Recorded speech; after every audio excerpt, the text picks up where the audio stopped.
Super మార్కెట్లలో దొరికిపోతాయి ఈ పావ్ అనేది. చాలా సింపుల్ అండి, చాలా సింపుల్గా చేసేసుకోవచ్చు అనమాట.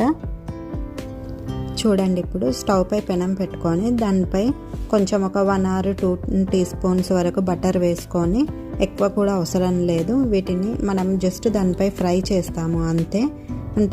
అంటే టేస్ట్ బాగుంటుంది, ప్లస్ సాఫ్ట్గా కూడా అవుతుంది అన్నమాట పావు.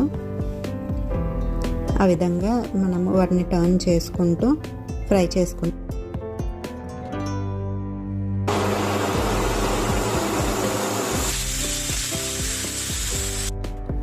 ఓకే, ఇక్కడ చూడండి, ఇప్పుడు విజిల్స్ వచ్చాయి. నేను ఒక 6 to 7 విజిల్స్ పెట్టుకున్నాను. అయితే ఎందుకు అంటే ఇది చాలా సాఫ్ట్ కావాలి మనకు బాజీ అనేది, లేకపోతే అంతగా బాగుండదు. కాబట్టి ఒక 6 to 7 విజిల్స్ అయితే సరిపోతుంది. ఈ విధంగా మంచిగా సాఫ్ట్గా అయిన తర్వాత దాన్ని